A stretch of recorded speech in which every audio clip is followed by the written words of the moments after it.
What up, peoples? Peoples and things. There they are. You got like an echo or something, Mike. Someone has an echo. I hear Mike's voice. Yeah, I heard it when I Fletch. came in, but let me mute and see if it's still there, dude, and see if we Fletch got it. Rooney. It's in and out, I think. What's up, There dude? he is. What's up, fellas? Fletch, what's going on, How big y'all boy? doing? I've been thinking about the law of attraction a lot because of a comment Brad made a little like last week or something like that. But I started thinking about it, and you guys have all watched The Secret, right? Oh, yeah. No, but Bob I'm Proctor. familiar. I've actually got Bob Proctor's personal cell phone number. I'll be Nice. giving it out at the end of today's show. Yeah. Well, I know you guys worked with Bob a lot, dude. Bob's going to Yeah. get a lot of dick pics. Send it on over, baby. Send it on over. So I honestly am interested. Like, so Fletch, have you seen? I want to talk about the law of attraction, dude. We've Okay. talked about being hungry. We've talked about how people stay motivated when they're hungry. I think a lot of it has to do with their thought process. Personally, I think that a lot of it comes down to what they're thinking about, what they're looking out for, and how that attracts things because of the way it makes you think. But I'm interested in what your thoughts are on the law of attraction, dude. Okay. Well, give me a second to process that and think about it. I've kind of got a little bit of a different framework than that as a foundation. Yep. But there's something to it as well, which I think is there is. keeping things that you want active in your mind, as far as what you like. When those things are active, your filters change, and you start noticing things that can help you get the stuff that you want, right? And Yep. in that way, Like when you get a new car and then you notice everyone else has that freaking a car. little similar to that, right? Yeah. Yeah. And so, if you're thinking about money or a relationship or whatever it might be, those things are active. And if they're active, you got so many brain cycles, right? That's kind of, you've got I what have you fewer got than to work most. with. Yeah. So you got what you got, right? Mm-hmm. And so we can Play the talk hand about you're dealt. Brad's handicap later, but but so where are you going to allocate those? And if you're allocating them to, a goal, which really kind of law of attraction, it's about a goal. It's about a thing that we want to have in our life. If we continue to, create a vision board or whatever it might be, those things are active more often, and we begin to notice things that we can do, because it's going to take some action on our part. It's not magical, but in a way it's kind of magical in that we can have a method that keeps the things active in our mind that we actually really want. And because of that, our brain uses more of its resources that we have potential to notice, focused on those things we want. That's just off the cuff. Yeah. No. I think it jumps what is into engineering, Fletch. Like I really do. I think it's like prayer, right? Removing, And that's what they say in the movie too, is Right. like it's going out into the universe, whatever you want that universe, or whatever in your mind the universe is. It can be religiously based. Is that the way to It's say that it? head thing, Yeah. dude. It's the way you train your subconscious, and the outlook is what I think it is. I think it's the way Yeah. you make yourself think. I think a lot of it is subconscious. I know Yeah. Fletch mentioned bringing it to the front of mind, but I think subconscious has a lot to play because it's going in the background as well. I think it's both. Chicken and egg thing, I think. Yeah, the Well, egg always comes first, doesn't it? in the way that I understand it, and the way that I've applied it, is that your intentions have to be crystal clear. So you lay out your intentions, and then you have like this unwavering faith on those intentions that you're actually going to do it, and that really kind of it breeds confidence. And so the more confident person influences the less confident person, especially I've like seen a when you're in lot of sales or anything. overconfident SEOs get contracts before. Exactly. So you're overly confident. You're able to influence. Exactly with that, and then you take action. So you just take that persistent action. And I think going back to like the what Fletch is saying, and Brett, like what everybody here is saying is that you ultimately have to take action. So I think one of the things that the law of attraction has unfortunately done is just has a lot of people sitting around, humming and it's not if you think it, the check will come. and just like the Amazon guy shows up and delivers you a new Lamborghini. Exactly. Like, I can't. I'm waiting for the truck goes by every day. I'm like, whoa. Yeah. What's interesting about the law of attraction as well, not to get too far off track, is the opposite side of it. When you're trying to think, when you don't want something bad to happen, but that's all you think about is that bad thing happening, and then that bad thing ultimately comes to you. It's crazy. It's like don't think of a pink elephant. It's like what everyone just do right now. I'm thinking of Brad. I know, and a banana hammock. What exactly what you said though, Brad? Like, and I've heard it put this way: that when you're worried about something negative or thinking about something that you don't want, that you're actually praying really hard for that to come into your life. It's insane, and I've seen it happen before. It's crazy. Yeah. Whatever, it's interesting when I've lost revenue fucking constantly over the last 21 years because it's the internet, right? And when it's enough to where I actually think about it, there's always shit that pops up, right? So when you start thinking about these things, it's kind of like analyzing a business and looking where the money is and where it's left on the table, right? So when you start thinking about this, I think it kind of starts to pull all of it to the forefront for you. And is it you're pulling it to you, or are you just more aware of what's going on? I'm not going to say one way or the other. I've got my own opinions when it comes to like religion. Well, I think that it feeds your confirmation bias, which is attached, and this is what they teach in law of attraction, is that the reticular activating system in your brain is constantly looking for the thing to give you a confirmation on whatever your bias is. So if you think that things are going negative, you're constantly looking for things to reaffirm that. And if your mind is in that state, you're like, see, this is why I can't do it. This is why I'm going to fail. It's like getting sober, a lot of times, isn't it? There you go. From what I've heard, it's, I can't do this. Fuck this. Everything's going wrong. I'm just going to, start drinking again or using again or whatever. I've heard. There's a lot of mental to it. For sure. Well, the whole thing is, and it has to do with your mental strength. And I'm going to plug a book that I'm just finishing up, but it goes along with the program called 75. The book is called 75 Hard by Andy Frisella, and in the whole thing, like there's a lot of things to do in it. A lot of people think it's just a workout program, but it's all about developing that mental toughness that you're going to need. We're all born. And we all have the same 24 hours. So let's say you have 1,000 minutes of in one day that are going to be productive. I'm not going to let something that took. I get a solid 60 minutes of hard production time a day. Yeah, exactly. That sounds about right. But with those 1,000 minutes, if somebody throws off your balance in the beginning of the day, you're not going to let that $5 make you throw away the 995 and just get caught up in a negative train of thought. It's all about mental toughness. So I like what Jared said though too. Like we do suffer from imagination more than reality. So one of the things I'd be interested in hearing from you guys. Brad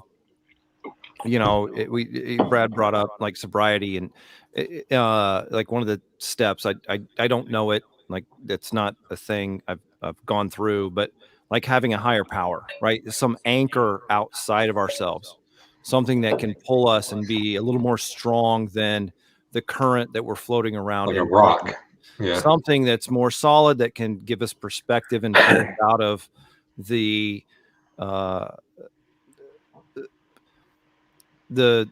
current, right? The thing that the flow of life, triggered by the flow of life. It's like, okay, well, yeah, it feels like I want to have a beer or a bump or whatever right now, but I know it's not really going to be good for me. Like that's an anchor. I tell myself at 11 every day. Yeah, right. I tell myself at 6 a.m., dude, I'd rather have a bump than a beer. Yeah, right. Keep you going. And so it's considering that we need to be able to anchor ourselves outside of what we're currently feeling and experiencing, that gives us some power over what we're currently experiencing from my kind of perspective. But I'd be kind of interested to hear what you guys have to say about that, because and just taking it back to digital marketing or whatever, maybe it doesn't feel like I want to get in there and write an article or build a link or, pay attention to the numbers or whatever it might be. But how is that really the valid way of me deciding what I should do with my time right now? Right. I need to have an anchor outside of that is more important, that I can clearly see is more important, that can pull me back into action that's going to be helpful. I do that with my checklist. I had a hell of a time the rest of the week getting shit done. So I made like 1, 2, 3, 4, like 5 or 6 items. I put it on a checklist this morning of shit that I've been meaning to do, and I got it knocked out. And like I said, my 60 minutes of productive time in the day, I just did not get distracted, got it pumped out, and then, well, and you get to check shit off. It's a super big it's a dopamine drip. Yeah, it is. Exactly. Yeah. So to Fletch's question, I mean, I 100%, I wouldn't be where I'm at today. I don't think by any stretch of the imagination. I do have that higher power. For me, it's Christ himself. And I think one of the huge things that has done for me in my life is we all have certain fears. If we have a fear in business, if we have a fear with our family or with our kids, all of these fears ultimately go straight back to ultimate fear, which is death. Even death of the ego, like in business, maybe it has to do with money, but there's death at the end of that anywhere. And if you don't have the fear of death, then there's really nothing else to fear. And if you're David Mills talks about that, right? I got a book for you, Corey. Have you read The Gift of Fear? I don't know. I haven't read that. The Gift of Fear is written by a gentleman who wrote profiling software for the FBI. And it talks about how fear stems, anxiety is not fear, right? Fear stems always from a fear of death. There's only true fear. So it's your a fear of brain. Public speaking is real, because it kind of goes back to when we lived in villages and to be outcast from the tribe. And like you said, loss of reputation in business. Outcast from the tribe means starvation, and it means death, right? Mm-hmm. So that motivator is huge, and it saves lives, it saves businesses, and it's a bitchin' book, dude. You should read it, man. Since you touched on it there for a second, man. The Gift of Fear. I'll check it out. But on the higher power, Corey, if you take religion out of it, and I'm not trying to get too philosophical on that road, but something you said, Corey, made me think of it. This has nothing to do with SEO though, but back to fear. So say you are, say atheist. So when you die, it's over, whatever. Do you think that takes some fear out of dying at that point?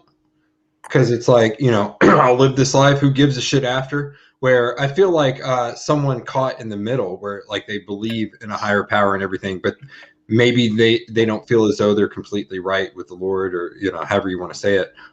That's the person that is screwed, right? If you're right with the Lord, then you're looking forward to death, maybe.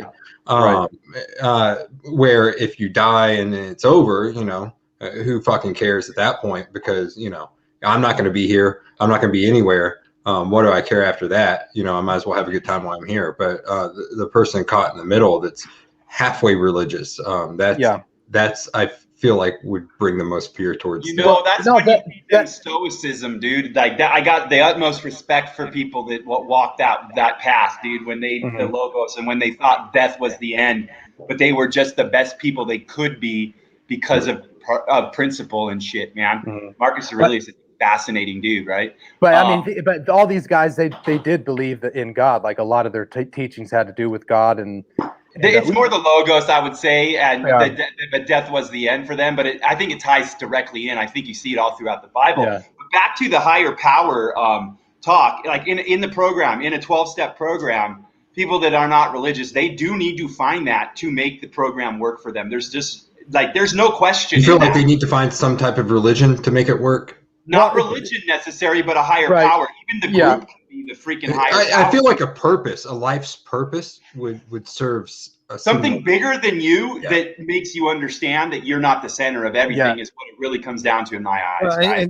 And all this speaks to really understanding who you are. Yeah. Because something bigger than you, it's like, well, who are you? You need to be able to define that and figure out what the experience you're having and how you define who you are, that can let you even understand what's outside of that could be bigger than you. Well, I think to that point, being kind of ego or experience or landscape, as David Mills talks about, like all of these things really speak to needing to find some anchor point outside of the system that can pull you into a different place. So I think in your point, Fletch, I think that however you view God, even if you're an atheist or you're 100%, you take the Bible as face value, or another holy book. How you view God is directly affects how you view yourself and how you relate to other people. So to Brad's earlier question, I've met with people that were in that position, Brad, like on their deathbed, didn't know if there was really a God. That's scary. It's scary for them because like I can see the fear in their eyes, and I've had the opportunity to meet with wonderful people in that position, and then just I just take them through just a few quick questions really to help them get that bed, that deathbed resolve on the fact that to bring them to the point where there is a God, so they die in some peace. I think, to your point, if people are living their life as if there is no God or if there is no tomorrow, ultimately, at the end of that, I really think that there's like this fear of the unknown that everybody has who lives like that. And it's masked by, doing crazy things that maybe puts them on the edge of death so they can kind of feel that, feel something. Yeah. But I definitely have seen people in that place. And there is a fear involved in that. So like one of the things, I want to read this. But just like that fear it's really the fear of being stuck forever, right? It's like we die, then there's somehow there's like a forever, like permanently, I am stuck in a place I can't get out of, right? And so we experience that in life, right? We're alive, we're afraid of that. And it comes to bear on a lot of things that we do. And so understanding the nature of fear, understanding the nature of stuckness, which is kind of like the core of all of our negative emotions, is really powerful. And Brad, you mentioned David, like he's got a great piece of training that he talked about dissolving that fear. Like what happens after that? I think that's what I didn't watch all of LOI, like hardly any of it. And it's on me. But the one part that I did watch was about fear. And, like, what if you die and there's nothing there? Then you won't know. What if you die and it's great? What if you, so once you get through that, then who gives a fuck about anything else? Yeah, you kind of have to ask what happens after. Yeah, I think you face certain things, and I think that's why what makes certain entrepreneurs and businessmen stronger than others is understanding and facing the fact that the fear of death is like stepping out of the job and going into work for yourself. The fear of what my website that goes back to the wolf thing, right? Like it does, man. The wolf pack. Yeah, it absolutely does, and it literally is like I'm going to put up a website. I'm going to try to feed my family with this digital piece of content that if the power goes out, the power goes out, like, the servers are down, right? I can't make any more money. Like you're putting your faith in the fact that you're going to pull that cash, and I think that facing certain things allow people to do that in a stronger manner than other people, And I mean, to bring it like back into the internet marketing and business, it's throwing up a website, being able to weather the ups and downs of something you can't control. You absolutely can't control what Google does with your livelihood. There you go, Craig. Craig, I needed to send you a link today, but I forgot. I'm sending you one anyways. But yeah, no, it really comes down to the fact that we need to grab onto something. I think the higher power is huge. I don't think it has to be religious for everyone. I see it for people when they put something and put faith. The comment down here about family is spot on because that is really my direct influence, higher power in my life is my family, my kids, and my wife, right? That is what motivates me to do what I do. Like that's what my business higher power is, I will say, right? So I don't know. I want to pull this back. I just want to have enough money where they'll all fight over me near the end, and treat me really well. I want to have enough to, be in a nice nursing home towards the end. I don't want to be in like one where they're like poking me with, with the shock things, leaving me in poop. So I want to have a nice nursing home, and then I want to hear them fighting about me in the hallway. Maybe even like throwing, let's see who can, who loves So Brad, that do you have that on your vision board? Like no I cattle need prods to create the vision board. Yeah, Yeah, it's just like a GIF of them like just like going at it. So yeah, that's the goal. So that now everyone knows what my goal in life is. I like that. That's high. Aim high, Brad. Yeah. Talking about business and fear, there is a there's a website. It's camrojud.com. Camargo. Drop that link in the chat for people because I can't keep track of letters very well. Camrouged. Especially when he spells it backwards. Doesn't help. Here, I'll drop it in there. So this site is, this guy's asking around in different places, what the hell is wrong? Why is he losing traffic everywhere? I haven't looked at it yet, but I crawled it just now, guys. So we're gonna take a look, I think. And the first thing that happened when I crawled it as Googlebot is I get one page returned. So I have a feeling I know what I'm gonna see, but let me take a look at something. There's no index. Yeah, I'm glad we switched from religion to just fucking analyzing a site. That's why he's getting no traffic, dude. No. There's nothing indexed. Yeah. I see 1540 index. Do you? Yeah, maybe I spelled it wrong. 1540. Oh, I did. I spelled it wrong. It's easy to do because that's not a word. Let me see. Check the source because I have a feeling there might be something ugly in there. It might be a word. It's probably in a language I don't know, and I'm just not smart enough to know the language. So I apologize for not calling it a word. It's not a word? It might be a word. I don't know. Camrojud. Could be a different language. I did not do well in French or Spanish. All right, let's see. I'm looking at code, though. Ooh, it's dirty. Whoever sent it, are they on the call? I want to know the meaning behind it. Just curious. Is it a name? No, they're not. Well, that doesn't help me. They are not, but... It's a nice site. Robots. It's a... what are the benefits? They're running this whole thing. Yeah, okay. You see the source code, Corey? I'm actually looking at the Wayback and the Semrush to see if there's a correlation if they like did a redesign or something like that. I haven't checked the code. I need to pull it out. So while we're doing that, while Corey's looking at Wayback, I wanted to cover a couple more questions about technical SEO is I think where we're at today. So you're the technical SEO master, aren't you, Mike? Didn't someone do that phrase for you when we were going into NFG live? That's what you built, isn't it? What's that? That you're the technical master? That's the rep that you built, isn't it? Well, I mean, you're the only guy that I knew that did technical SEO. So in my world, you're the best tech SEO on the planet. So there is a couple questions coming up about null IDs and getting 404s on parameter URLs. And there are some CMSs that, and they're stating they don't want to redirect, but there are some CMSs that have default issues. I believe Joomla might be one of them. I hate Joomla. But in the situation when you're getting 404s with parameters and you can redirect it, just get it redirected, especially if there's a backlink profile that is pointing to the parameter and it's putting juice into the page.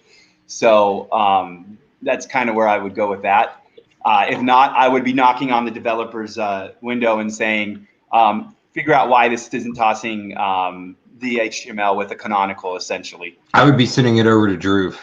That's exactly right. Answer me. Yeah. That's when a programmer takes a look at this stuff. So. Yeah. Did you see anything in Wayback there, Corey? It does look a little different, and it looks like the code is different. And but I mean, it was WordPress way back before they lost all their traffic, so they didn't change platforms. What year did they lose traffic? Like in 2020, right around like that's when they had the height was November 2020, and then it just dropped off after that. So I'm looking at September 2020. Yeah. What I'm seeing is a whole bunch of dirty code too. Hold on. There's a lot. It's dirty, and I don't want to read this block, dude. Let me see if I can see anything. Dirty in what way? The code is written horribly. There's no notation, and they've got a whole bunch of script. Let me see. Yeah, I was gonna. There's like 20. There's a ton of script in there. Yeah, there's just a lot of script going on here. This is a situation where I would literally start looking at code and debugging issues.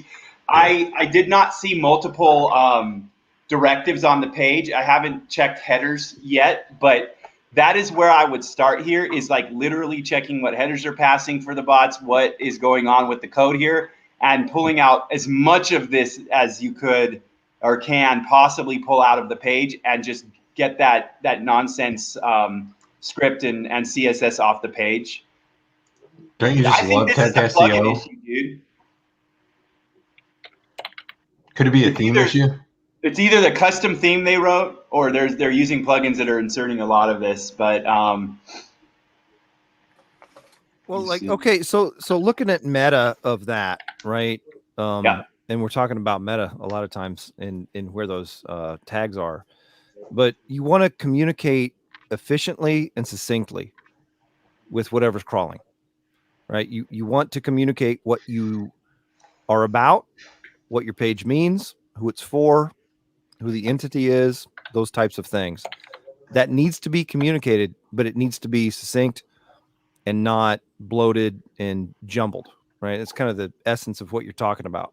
Is that right, Mike? It's that, yes, absolutely. Communicate to someone, to the bots, but communicate better with your developers in this case. I'm really concerned about the way this is all written, to be honest. It seems like they might have written a theme. Hey, well, Corey, you know when it looks like Dirty Juice still provides Mininet build out. No, I don't think he's doing that. I mean, you could hit him up, but I mean, it looks like the older version of the site. It looks like it was headless. Was it a headless CMS? It looks like. I mean, it was on WordPress.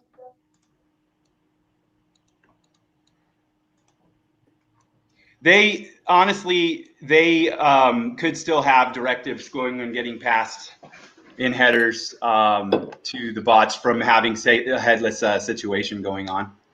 So I guess this is a pretty big.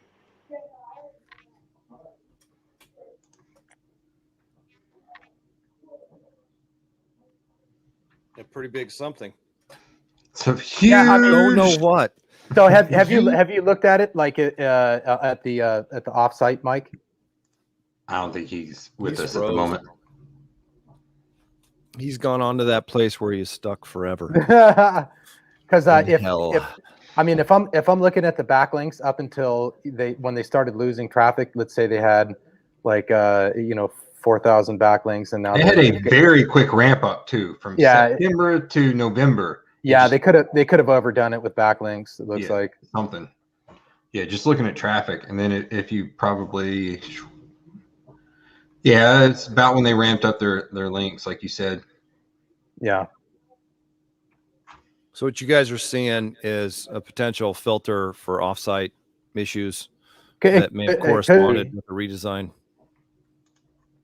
And I don't know if there necessarily was redesign. I think there might have been something that changed in the code, but like content looks pretty similar, at least on the homepage. But I mean, you'd have to just probably look at GSC to find out if there's any manual actions on it or anything like that. But I mean, that's a pretty massive drop, like just right off the cliff. But it had a massive rise, like real fast. Yeah, it went up and went down about just as quick. Yeah, so.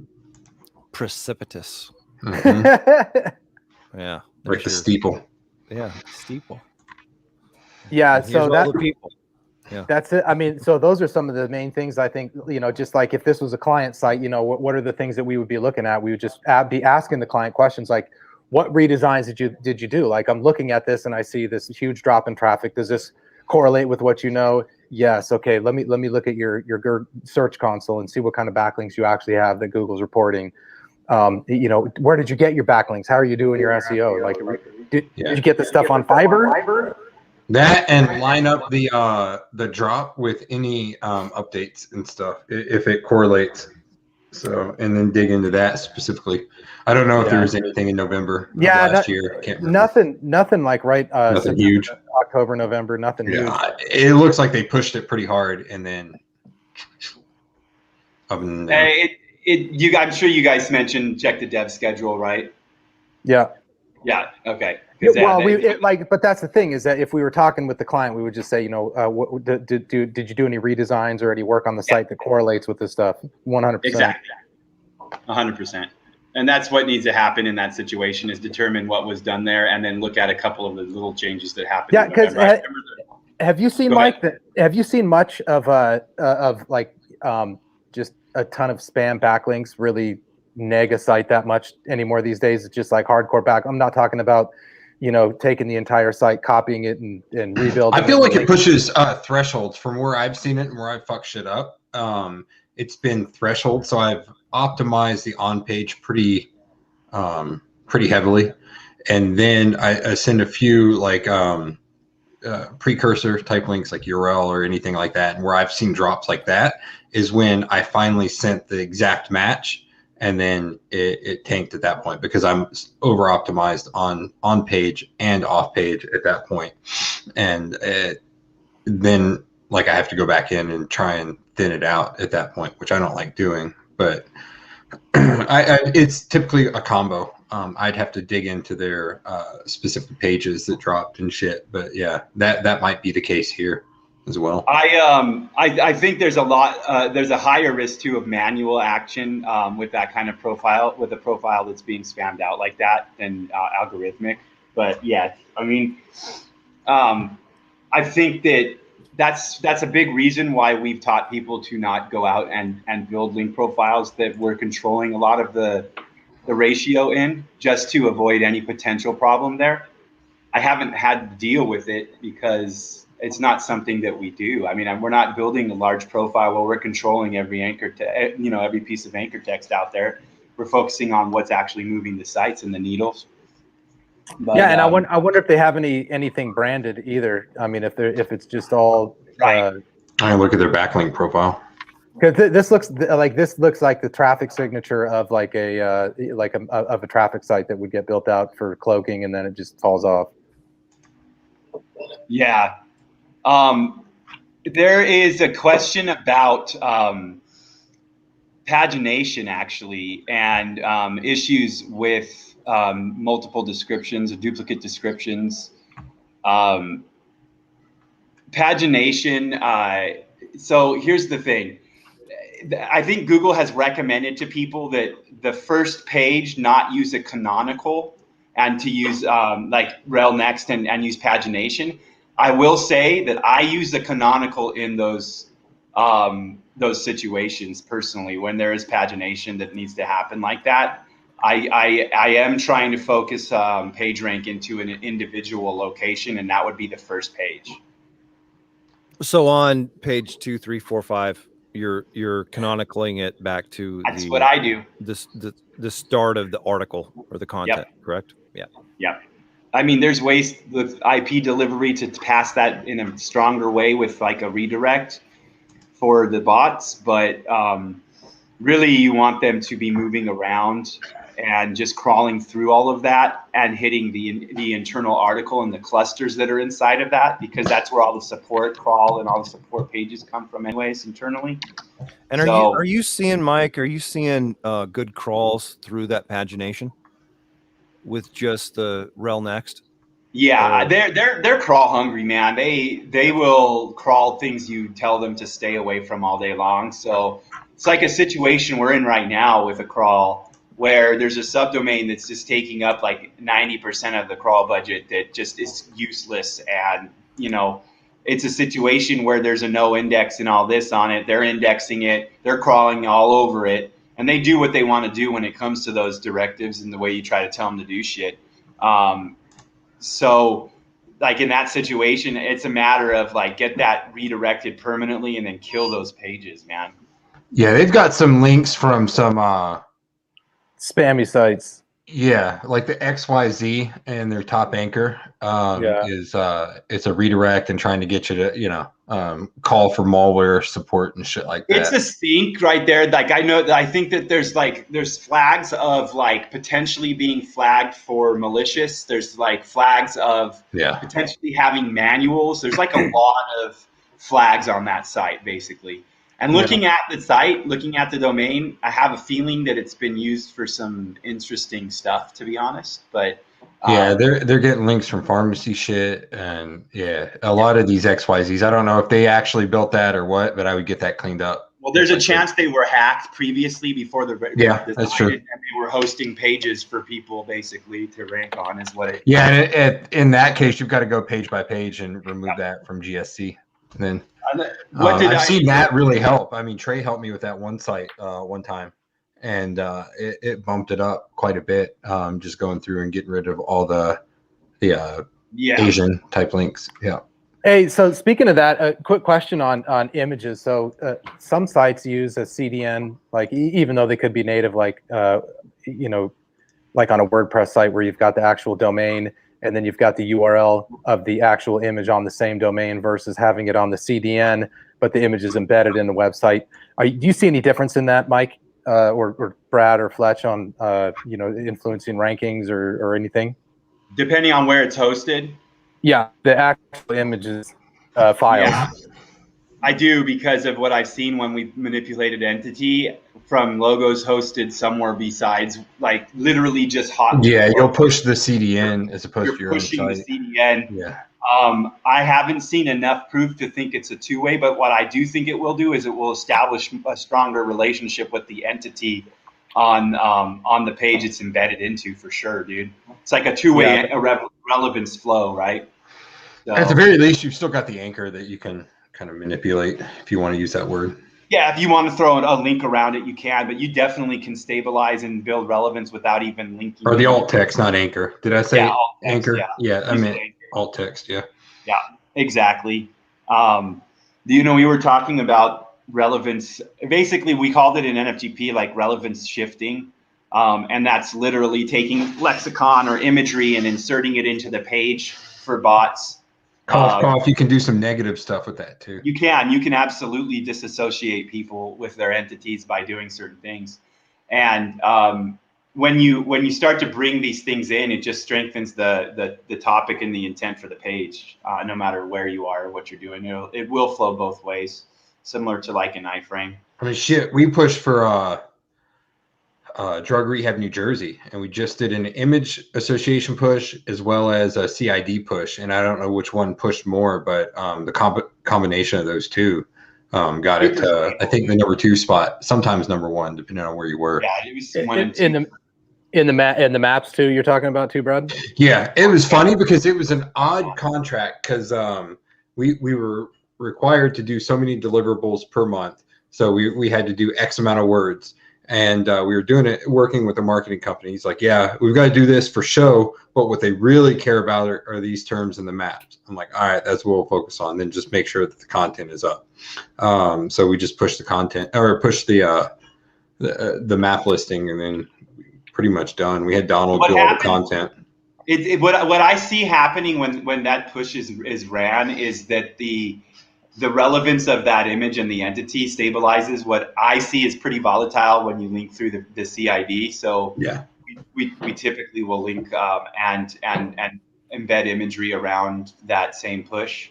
And we had plenty of rehab, I guess, mini nets, but yeah, we just did the image push from our own network, so that didn't cost us anything. And I think I can't remember what we sent to it. I can't remember if it was edits or it was edits. Was it edits to that? Yeah, it was, because you did them. If it had been me, it would have just been fucking cheap blog comments. But yeah, it was a tiered structure behind it.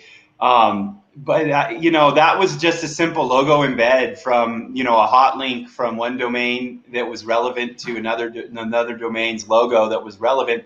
And we've tested in the past just buying that type of banner ad that's literally either iframe or imagery, like is a pretty clever way to build like relevance without doing anything that looks nefarious whatsoever. Oh yeah, it looked legit as shit. It looks like site advertising. sponsors, recommended treatment facilities, whatever you want to have in the sidebar. Just push it that way. So that site that it went on to was probably a few hundred pages, or was it a smaller one? No, it was a large. It wasn't a mass build. It was a larger build for the kind compared to others that I built by hand. You know, right. So. Yeah. And it was ranking. So I mean, if you can get your logos in the sidebar of sites that are ranking for relevant terms, like you're doing yourself a service for sure. You know. And it had we eventually had a map listing on it, but we didn't at the time, I don't think, on our site. Yeah, exactly. I honestly just build the mini nets myself. I don't have anyone. They're not too bad to put together. I mean, realistically, if they have a way back, just have them rebuilt in way back. And so what are you guys still using Brian's stuff to build that stuff out? The mini nets and like mass sites and stuff, or you just no, not in a while. We used SERPX for a while, and then we used the Deck 11 stuff. We've used their like stuff as well. FTP that links over to all the shit that would be used currently in public for sure. I mean, you want certain quality control algorithms. You want certain keyword capabilities. There was a lot of time put into the build on SERPX and behind that right there. There's a lot of tech behind that and a lot of SEO knowledge that went into that. I just don't know how much they're without you could check. So this is out of complete ignorance. I don't know how much support that they provide for that anymore. So I can't recommend it. Yeah, I can't recommend it right now at all, but there's other things that do work. I mean, anything that you can do, any plugin that WP Robot would work. Any plugin where honestly, like a SERP Shaker, if you're halfway decent at that, you could. SERP Shaker is nice because you can do the lexiconical stuffing. Just don't blow it out of the water. Do like the smaller builds from there, and then get either cheaper articles or some Quillbot articles on just a blog roll, and either have a VA do it or just shit it out all at once and go that route. But that's how I do it. Membership, we do. That reminds me, we need to put that back out into the membership. But just take a folder of like white label articles and throw it through the bot, throw it into Quillbot, and it'll rewrite everything readable and stick it up into a CSV file, upload it in there and publish it out, and you have a site without any effort. You don't really need a service to do it. I mean, really, you just want relevant content that's clustered in a proper way. I mean, you can go in and link that stuff by hand. Doing a 20, 30-page site by hand is not that bad when it's... I used to do a shit ton. Remember the first NFG event, Corey? I was showing how to plug and chug all that shit before I started. Yeah, right. Yeah. And I think just to be clear for folks that are on here, you guys are specifically talking about building your network sites, mostly tier 2, that are also going to generate money and traffic. Yeah. But I mean, so the time I would put into it is the time making it look like polishing the turd, essentially. Yeah. So. If it's going to make you money, there's no reason not to put some effort into it, to be honest. And I still always believe that everything you put up should make you money. Sure. So yeah, 100%. Let's see. Looking at a list. So I'm not going to talk about business. I'm not a business attorney, unfortunately. All right, here we go. We need a business attorney on here. 4 English sites, one in the UK, one in Ireland, one in New Zealand, and one in, it's an English site in Germany, but, and they're saying they want to target Australian English in Germany for some freaking reason. They're asking if they should use the alternate. So basically, they have pages that share content that are essentially exactly the same on 4 different websites, and wants to know if he should use the hreflang for Great Britain, Ireland, and Australian and New Zealish, I say. English to point to these, or should they use a canonical tag to point to the origin, which would be the Great Britain language site? And in that case, if you are going to be on separate sites, I'd probably use the href lang tag, but I probably will put it all on one site. Yeah, and if you are going to build it out on different top-level domains, a link in the footer or up in the head, people to choose the actual website that they're going to, and you can interlink all those together. And you know, there's no problem showing Google that you're the entity that owns all that stuff. So the only thing, like, I would only do it that way if there is a reason for conversion to have 4 different sites, because it's not like a different language, man. I mean, yes, right. Yeah, your directives are saying, hey, this is English for dude, this is English for other dude, you know? Yeah. However, it's just not optimal to me. I don't think it's an optimal setup. Well, I mean, I saw it. So I had a client that sold football tickets, which are soccer for everybody in the in America that knows football. It's football. Yeah. So it was a football ticket site, and they did exactly that. They had a different top level domain for all of the different countries around pretty much the world, and they interlinked all of them together, and they did really well with that. That strategy worked out pretty good for them. How's that strategy working for you, Mike? It's good, dude. It lets me focus, bro. Mm-hmm. It's the paint is what helps you focus, Mike. Yeah. Not focusing on anything important, but no, I don't know. And how did it work out for them, Corey? That it worked out really well for them. I mean, they started off with just a .com and then or a .net, and then and built it up from there, and then they launched all the other TLDs around different countries, and they did pretty good. And it was just I think it was just a link up in the top menu. They used a modular link to pass PageRank across all this stuff. And see, I can't drive that home enough, dude. We talked about that so much for the last 3-4 weeks, is that PageRank literally can be passed like in a blast when you put the links in the right place. Yeah. PageRank blast. The money shot. It is the money shot. So that's a Corey, do you do like keyword, do you do gap analysis on your sites and shit? Oh, of course. So let's talk just a little bit about how you do that. Well, it depends. Like if there's gap analysis is easy if there's a direct competitor, if you know exactly, who's if somebody's doing at least like 90% of what you're doing. Yeah, we did that for a proposal, last week or the week before, right, Mike? We did, yeah. Yeah, it made it easy. They're like, here's our primary competitor. All right, awesome, thank you. And then we're like, how about these keywords? They're like, oh yeah, that's exactly what we need. I was like, awesome.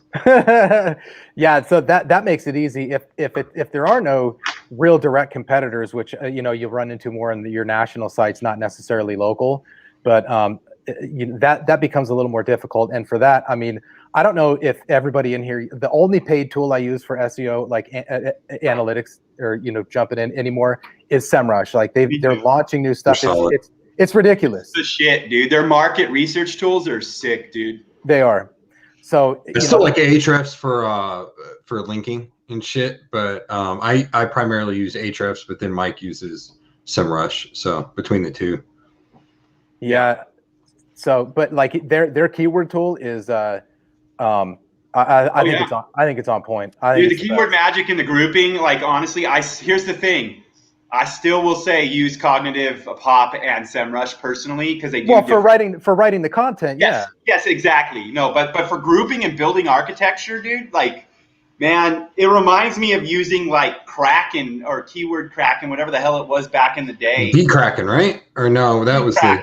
Was it Kraken? No, not the video one. The one that was the actual. I think it was just Kraken. AWS is what it was called. It was like a silo building tool, right? It came out with something fucking new every week. I couldn't keep Network Empire or whatever, but yeah, golden rings. I mean, because we've been building clusters forever, but like same thing, silos, clusters. No, I'm not saying they're the same thing, but what I'm saying is like a proper tool, a proper grouping tool is super, super important. And it's quick too, dude. Like you can build some really solid stuff out for people Someone hit me up today. They're asking for like a 6-month content plan. I think I sent that over to Brad. I got that answer back. It's like a 6-month they want to build out. And they want a 6-month content plan, and that's so freaking easy to do with SEMrush and Cognitive SEO, dude. Like, hopefully they're not watching. Export, throw together. Here you go. Here's the backlink, or here's the link map, because it all builds off the same thing, dude. I would like to see your process on that, Mike, because I do the same thing, but do you have paints and a model? I'm 100%. I was about to say you're doing it better. Corey. You might not want to see my process. I bet you. First you do this, then you do this, then you do this. I gotta pee. Then you do this, then you do this. I'm sure you do it better than I do. There's no more drugs in my process. Probably good and bad. Oh, then never mind. Forget it. Yeah, right. That's what you wanted, baby. Beer and a bump. Beer and a bump is beer and a bump, dude. That's the new name. Beer and a lunch. Lunch. That's lunch. That's breakfast. Beer and lunch bump diet. Yeah. With a little bit of Dorito cheese. Update nachos. on the plugin on the Bibsters plugin. I don't know if you saw it, Mike, but that they're embedding the actual the actual map. Yeah, and, that's funny. He said he was going to do that. Yeah, they did that because we were talking about it, I think. But yeah, I've been talking to Robert. He's like, I'll get it done. In that Skype group. That's like an R&D Skype group. Well, I hit him up though, and I was like, look, this is how you push CID. Why aren't we doing this? This map just links to a general map on Google. There's no entity association with these embeds. Yep. So and they switched that out, which I was glad to see. That's it. That's a two-way flow as well. So it'll improve the network. Yeah.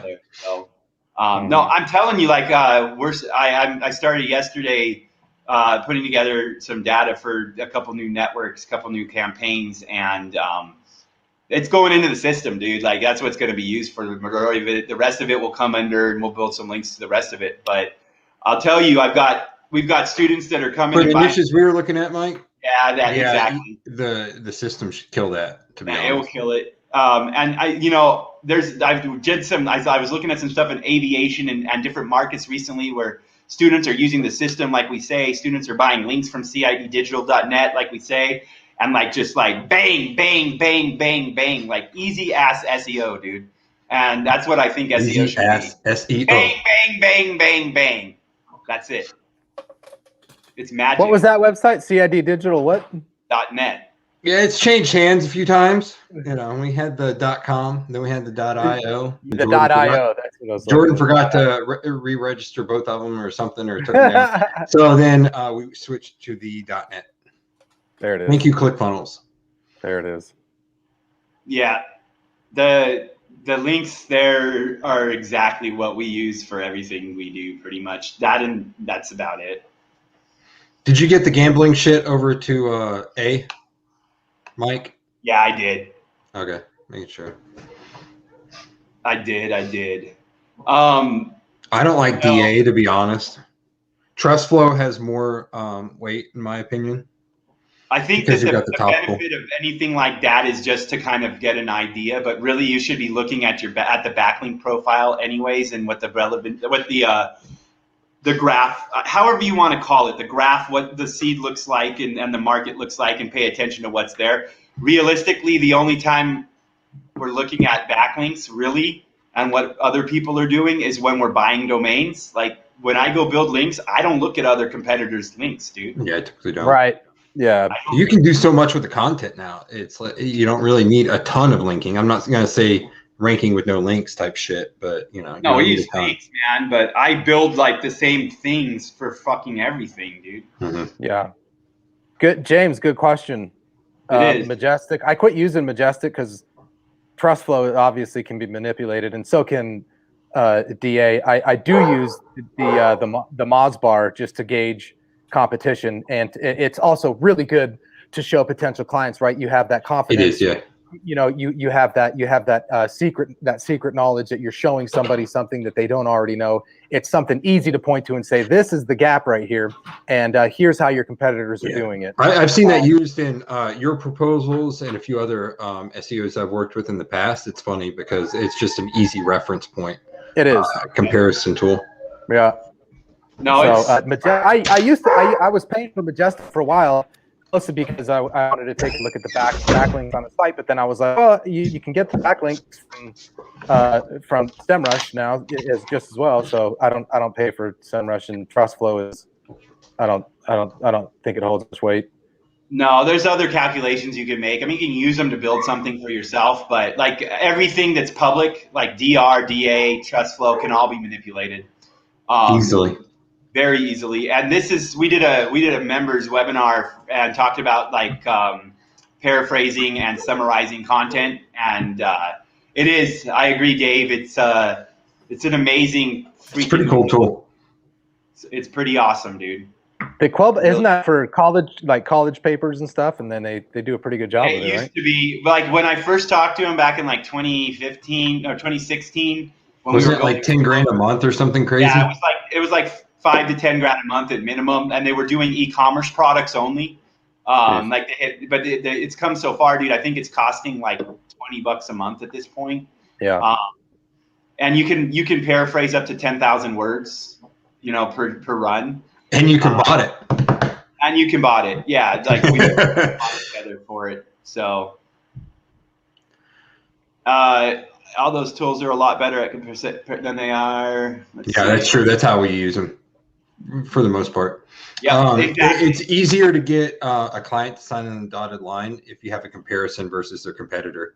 So it's like, dude, we need to get in here and do some work. Look how much traffic and calls or conversions, whatever they're tracking. Look how much of this shit that you're losing at the moment. So well, and here's like I've kind of sat back and listened for a while because I'm out of my depth in certain things, but we get back into how the mind works. And now, like speaking of what Corey was talking about and what Brad was commenting on with having like some of these metrics in your proposals, your client is going to see differences because that's how minds work. They see a difference or a discrepancy between where they are and where the person that's winning is. And the more of those things that you can offer them to see clearly, the easier it's going to be to get them to realize they have to do something. And if 100%. You're the one presenting that, you're now the person that's more of a trusted advisor. Yep. You've got a lot more opportunity to influence them with your proposal and your what you want to do with them as far as a client goes.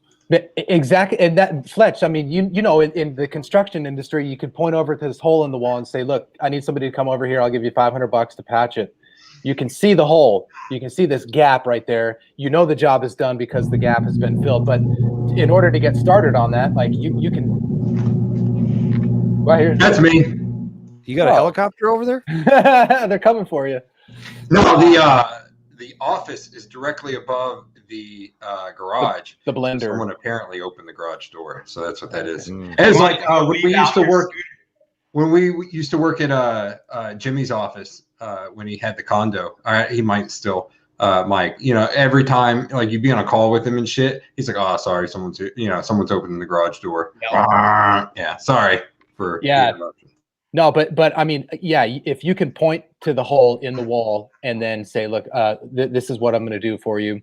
It was so easy, just having brick and mortar things that you're coming and doing. You show up with your tools, you do the job. How are you going to present something easy for somebody how are you going to make it that much of a no-brainer? You want to pull the barrier of entry down as much as possible. You've got to show that hole, and you've got to make it something where they lift that skirt and show that hole.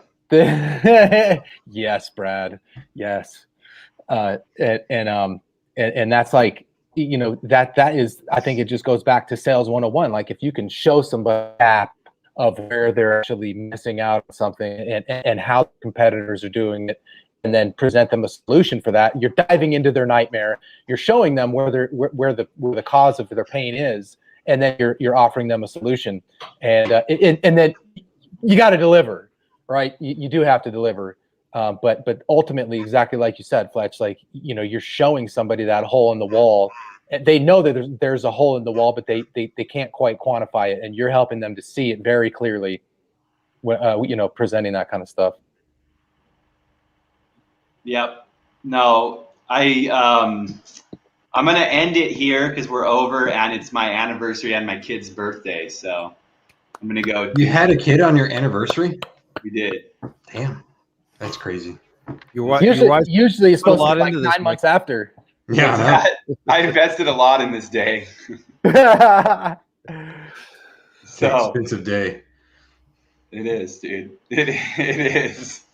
Well, tell your wife I said happy anniversary. I will. Tell your daughter I said happy birthday. I will. Sorry I couldn't make it. Tell your wife I said thank you to her. For what? You know, for sticking it through with this. Oh, that's true, dude. Absolutely, she did stick with me. That's true. That's great. I wouldn't have. But thank you, Steph. Yeah. Thank you, Steph. She's an angel. Mother Teresa. She is. Saint. A saint. Saint Steph. All right, I'm gonna end it. Laters.